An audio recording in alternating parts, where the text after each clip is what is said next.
ఇక ఇన్ఫర్మేషన్ వచ్చింది. సో కార్లో గాంజా అనేది మూమెంట్ ఉందని చెప్పేసి నెల్లూరుకి. సో దాన్ని బేస్ చేసుకొని ఈగల్ టీమ్స్ తర్వాత మన జిల్లా పోలీసులు వాళ్ళ ఇంటర్సెప్షన్ బేస్ చేసుకొని మనం లోకల్ పోలీస్కి ఇన్ఫర్మేషన్ ఇవ్వడం జరిగింది. సో మనకి ఎప్పుడైతే పర్సన్ మనము కార్లో వస్తున్నాడని చెప్పేసి మనకు స్పెసిఫిక్ ఇన్పుట్ వచ్చిన తర్వాత అతన్ని మనము బ్యాక్ సైడ్ ఈగల్ టీమ్స్ తర్వాత ఫ్రంట్ సైడ్ మనకు లోకల్ వాళ్ళు ఆపడం జరిగింది ఆయన వెహికల్ని.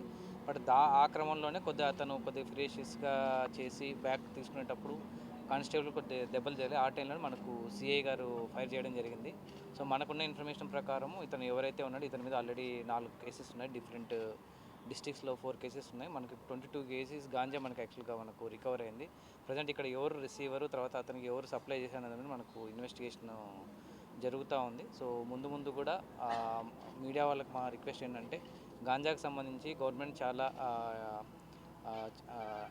ఎక్కువ అవేర్నెస్ ప్రోగ్రామ్స్ ఇవన్నీ కండక్ట్ చేస్తుంది. ఈగల్ కూడా చాలా మనకేంటంటే మన కాలేజెస్లో స్కూల్స్లో కూడా మన ఈగల్ క్లబ్స్ అనేవి కూడా మనం ఓపెన్ చేయడం జరిగింది. ప్రతిరోజు మన అవేర్నెస్ ప్రోగ్రామ్స్ అనేవి కండక్ట్ చేస్తున్నాం. మీకు ఏదైనా ఇన్ఫర్మేషన్ ఉన్నా కూడా మాకు ఇచ్చినా కూడా మేము దాని తగ్గట్టుగా యాక్షన్ తీసుకొని సో ఎవరైతే మనకు కన్జ్యూమర్స్ ఉన్నారో తర్వాత సప్లైర్స్ వీళ్ళందరి మీద మనం దృష్టి పెడతాం. Thank you.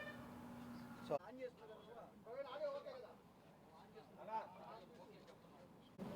కానీ ఎవరైతే ఈ కేసులో ఎక్యూజ్డ్ ఉన్నారో నేరస్తుడు ఉన్నారో ఆ నేరస్తుడు చాలా ఫెరోషియస్గా అతను వాహనం వెనక్కి తీయడం, దానిలో ఒక ఈగల్ కానిస్టేబుల్ కూడా గాయపడడం జరిగింది. అదేవిధంగా నెల్లూరు పోలీసుల్లోని వాళ్ళ ఇన్స్పెక్టర్ గారు వాళ్ళ సిబ్బంది అందరూ కూడా చాలా చాకచక్యంగా వారికి వ్యవహరించారు. దానివల్ల ప్రత్యేకంగా అతన్ని చేసి పట్టుకున్నారు. మొత్తం అతను ఇక్కడ ఒక ప్రాంతంలో వెహికల్ కూడా వదిలేశాడు. తర్వాత అతను పట్టుకోవడం జరిగింది. ఈగల్ కానిస్టేబుల్ కూడా ప్రస్తుతం సేఫ్గా ఉన్నారు. ఆయన హాస్పిటల్లోని చికిత్స పొందుతున్నారు. ప్రత్యేకంగా రాష్ట్ర వ్యాప్తంగా ఈగల్ కూడా ప్రత్యేకమైన దాడులు కూడా చేస్తున్నాయి. ఇప్పటి వరకు సుమారుగా 23,000 కేజీల గంజాయిని మేము సీజ్ చేయడం జరిగింది. అదేవిధంగా జిల్లా పోలీసు సహకారంతో కొన్ని ఇంపాక్ట్ ఆపరేషన్స్ కూడా మేము ప్రారంభించాం. దాంట్లో ముఖ్యంగా ఆపరేషన్ గరుడ అని చెప్పేసి ఓపీఆర్ అబ్యూస్ జరగకుండా మెడికల్ షాప్స్ వాడి మీద దాడులు చేయడం, అదేవిధంగా operation eagle trains Orissa based trains మీద కూడా మేము ప్రత్యేకంగా దృష్టి పెట్టాం. ఇప్పటివరకు చాలా కార్యక్రమాలు జరుగుతున్నాయి. ఇటీవల కాలంలో ఆపరేషన్ సేఫ్ క్యాంపస్ జోన్ విద్యార్థులకి గంజాయి డ్రగ్స్ చేరకుండా ఉండడం కోసం 100 మీటర్ల పరిధిలో విద్యా సంస్థలు ఎక్కడా కూడా గంజాయి దొరకకూడదనే ఉద్దేశంతో ప్రత్యేకంగా ఈ ఆపరేషన్ సేఫ్ క్యాంపస్ జోన్ ప్రారంభించడం జరిగింది. సుమారుగా 25,000 అవుట్లెట్స్ మీద మనం పరిశీలించడం జరిగింది. చాలా చోట్ల పొగాకు సిగరెట్ ఉత్పత్తులను కూడా దాడులు చేసాం. అదేవిధంగా ఈగల్ రాష్ట్ర వ్యాప్తంగా కూడా మనం ఈ సోర్స్ ఏదైతే ఉందో ఏఎస్ఆర్ జిల్లాలో పూర్తి స్థాయిలో గంజాయి నిర్మూలించడం జరిగింది. ఏఎస్ఆర్ జిల్లా పోలీసులు, జిల్లా యంత్రాంగం, ఆంధ్రప్రదేశ్ ప్రభుత్వం కలిసి అక్కడ డ్రోన్ సర్వేలెన్స్ ఇవన్నీ ఇంప్రూవ్ చేయడం వల్ల ఆల్టర్నేటివ్ క్రాప్స్ ఇవ్వడం వల్ల అక్కడ గంజాయి కూడా పూర్తిగా తగ్గిపోవడం జరిగింది. ఒరిస్సా నుంచి ఏది వస్తుందో వాటిని కూడా కట్టడి చేయడం కోసం సుమారుగా 81 చెక్ పోస్ట్ కూడా పెట్టడం జరిగింది. అదేవిధంగా అన్ని రకాల చర్యలు డ్రగ్స్ వద్దు బ్రో అనే ఒక పెద్ద క్యాంపెయిన్ చేస్తున్నాం. ఈ డ్రగ్స్ వద్దు బ్రో క్యాంపెయిన్ రాష్ట్రంలో ఉన్న ఈగల్ క్లబ్స్ 60,000 ఈగల్ క్లబ్స్ ఉన్న విద్యా సంస్థల్లో వాటి ద్వారా విద్యార్థులు తీసుకెళ్తున్నాం. ప్రత్యేకంగా మైగ్రెంట్ వర్కర్స్ సుమారుగా 34 లక్షల మంది ఉన్నారు. దాంట్లో 7 లక్షల మంది ఒరిస్సా నుంచి వచ్చిన వాళ్ళు ఉన్నారు. వాళ్ళకి సంబంధించి కూడా మేము ప్రత్యేకమైన దృష్టి పెట్టాం. కౌన్సిలింగ్లు, అవేర్నెస్ క్యాంపెయిన్స్ కండక్ట్ చేయడం జరుగుతుంది. సుమారుగా ఈ సంవత్సరంలోనే సుమారుగా 8,600 అవేర్నెస్ క్యాంపెయిన్స్ కండక్ట్ చేసాం.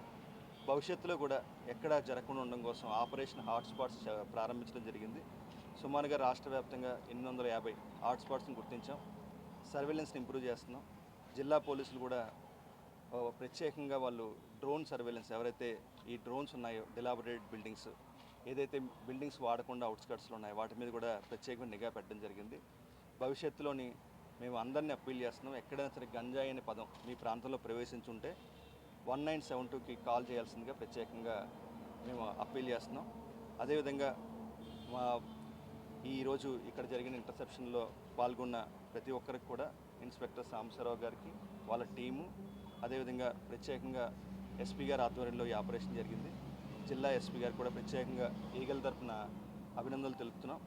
భవిష్యత్తులో కూడా ఇదే ఉత్సాహంతో ఈరోజు చాలా సాహసోపేతంగా వాళ్ళు ఎవరైతే ఈ స్మగ్లర్ ఉన్నారో అతను చాలా ఫెరోషియస్ అంటే ఇంకా మన మీద దాడి చేయాలనే ఉద్దేశంతో అతను పారిపోవడానికి ప్రయత్నించాడు. వెహికల్ కూడా చాలా వేగంగా వెనక్కి తీయడం వల్ల ఈగల్ కానిస్టేబుల్ రోడ్డు మీద మన హైవే మీద పడడం, ఆ వెనకాల వస్తున్న ఏదైతే లారీ ఉందో అతను సడన్ బ్రేక్ వేయడం వల్ల కూడా అతని ప్రమాదం పూర్తిగా తప్పింది. ఇంత సాహసోపేతంగా అతను చేసి పట్టుకున్న జిల్లా పోలీసులు, నెల్లూరు జిల్లా పోలీసులకి ప్రత్యేకంగా అభినందన తెలుపుతున్నాం. ఎస్పీ గారు కూడా చాలా మార్నింగ్ నుంచి ఈ ఆపరేషన్ని క్లోజ్గా ఫాలోఅప్ చేస్తున్నారు. ఆయనకి కూడా ప్రత్యేకంగా అభినందనలు. థ్యాంక్స్. ఫైనాన్షియల్ ఇన్వెస్టిగేషన్ మన ఎన్డీపీఎస్ చట్టంలో చాప్టర్ 5A ఉంది. ఎవరైతే ఈ స్మగ్లర్స్ ఉన్నారో వాళ్ళ ఆస్తులు కూడా సీజ్ చేసే అవకాశం పోలీసులకు ఉంది. ఇప్పటి వరకు సుమారుగా 12 కోట్ల రూపాయలు విలువ చేసే ఆస్తులు సీజ్ చేయడం జరిగింది. అదేవిధంగా పిట్ ఎన్డీపీఎస్ చట్టం, ప్రివెన్షన్ ఆఫ్ ఇలిసిట్ ట్రాఫికింగ్, అంటే ఇంకా పిట్ ఎన్డీపీఎస్లో 1988లో చట్టం వచ్చింది. దాన్ని మొదటిసారిగా ఈ మధ్యకాలంలో మన ఆంధ్రప్రదేశ్ ప్రభుత్వం కఠినంగా అమలు చేస్తుంది. రాష్ట్ర పోలీసులందరూ కూడా సుమారుగా 186 ప్రపోజల్స్ తయారు చేస్తాం. ఎవరైతే వీళ్ళు మారట్లేదో బయటికి, అంటే వాళ్ళు జైలు నుంచి బయటకు వచ్చి బెయిల్ మీద ఉండి మళ్ళీ ఎన్డీపీఎస్లో నేరాలు పాల్పడుతున్నారు. ఈరోజు మేము పట్టుకున్న వ్యక్తి కూడా సుమారుగా అతను 4 కేసులు ఇంకా పెండింగ్లో ఉన్నాయి. ఇది 5వ కేసు అవుద్ది. అతను మళ్ళీ బయటికి బెయిల్ మీద వచ్చి మళ్ళీ చేస్తున్నాడు. వాళ్ళందరి మీద నిఘా పెట్టాం. వాళ్ళందరి మీద పిట్ ఎన్డీపీఎస్ ప్రయోగించబోతున్నాం. పిట్ ఎన్డీపీఎస్లో ఒక ఎఫ్ఐఆర్ కూడా అవసరం లేదు. కేవలం అతని ప్రవర్తన ఆధారంగా మనము ఖచ్చితంగా అతన్ని 1 ఇయర్ దాకా జైల్లో పెట్టచ్చు. అదేవిధంగా ఫైనాన్షియల్ ఇన్వెస్టిగేషన్లో మేము అందరికీ విజ్ఞప్తి చేస్తున్నాం. మీ బంధువుల్లో కానీ, అంటే ఇంకా ఎవరైతే స్మగ్లర్ ఉన్నారో అతని ఆస్తే కాదు, వాళ్ళ బంధువుల ఆస్తులు, అసోసియేట్స్, క్లోజ్ ఫ్రెండ్స్, వీళ్ళ ఆస్తులు కూడా సీజ్ చేసే అవకాశం ఉంది. అందుకని మేము అందరికీ విజ్ఞప్తి చేస్తున్నాం. మీరు ఖచ్చితంగా తెలుసుకోండి. మీ ఫ్రెండ్ ఎవరో మీకు చేస్తున్నాడు కదా, మనకేం కాదనుకోవద్దు. మీ ఆస్తులు కూడా జప్తు అయిపోయే అవకాశం ఉంటుంది.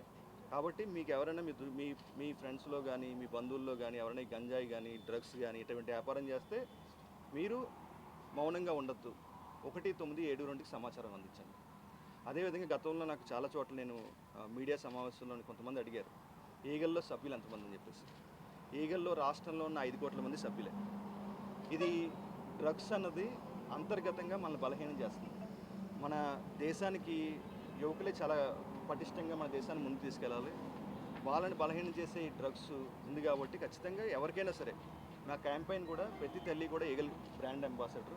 మేము వాళ్ళందరికీ విజ్ఞప్తి చేస్తున్నాం. మీ ప్రాంతంలో గంజాయి ప్రవేశించిందా, మీ కాలేజీలో గంజాయి ప్రవేశించిందా, మీ ఇంట్లో గంజాయి ప్రవేశించిందా, ఎక్కడైనా చిన్న సమాచారం ఉన్నా, మీరు విన్న అనుమానం ఉన్నా సరే 197 సమాచారం అందించండి. మా కీ క్యాంపెయిన్స్, చాలా క్యాంపెయిన్స్ చేస్తున్నాం అన్ని చోట్ల కూడా. దయచేసి ప్రజలందరూ కూడా అవేర్నెస్ ఉండండి. మీకున్న రోజులో ఒక 2 నిమిషాలు మీరు సమాజంలో జరుగుతున్న ఈ నష్టాలు, ఏమైతే ఈ డ్రగ్స్ వల్ల వచ్చే నష్టాలు ఉన్నాయో వాటి గురించి తెలుసుకోండి. 197 సమాచారం అందించండి. అదేవిధంగా అంటే వాళ్ళ సమాచారం అయితే గోప్యంగా ఉంచుతాము. భవిష్యత్తులో మంచి సమాచారం ఇస్తే వాళ్ళకి ఇన్సెంటివ్ ఇవ్వడానికి కూడా ప్రయత్నం చేస్తాం. So thank you. ఇంకెవరు ఉన్నారో దీనిపై ఎలా ముందుకెళ్ళాలి? అవి కూడా మీకు పూర్తి వివరాలు ఎస్పీ గారు తెలియజేస్తారు. 2 రౌండ్స్ ఫైరింగ్ కూడా చేయడం జరిగింది. అదేవిధంగా 22 కేజీలు అంటే కమర్షియల్ క్వాంటిటీ. గంజా అంటే ఇంకా 20 కేజీల కంటే ఎక్కువ ఉంటాయి ఇంకా కమర్షియల్ క్వాంటిటీ. దాంట్లో జైలు శిక్ష 10 నుంచి 20 సంవత్సరాలు పడే అవకాశం ఉంటుంది. అదేవిధంగా ఇప్పుడు ప్రస్తుతం ఫార్వర్డ్ లింక్స్, బ్యాక్వర్డ్ లింక్స్, అంటే అతను ఎక్కడికి వచ్చాడు, ఎవరికి ఇద్దాం అనుకుంటున్నాడు, అదేవిధంగా అది ఎక్కడి నుంచి తీసుకొచ్చాడు, వాటి మీద పూర్తి దర్యాప్తు నడుస్తుంది. ఆ వివరాలు కూడా ఎస్పీ గారు చెప్తారు. అందరికీ నెల్లూరు జిల్లా పత్రికా విలేకరులందరికీ కూడా ముందుగా నమస్కారం. ఈరోజు నమ్మదగిన సమాచారం మేరకు ఇక్కడ ఒక ఇంటర్సెప్షన్ జరిగింది. నెల్లూరు పోలీసులు, అదేవిధంగా ఈగల బృందాలు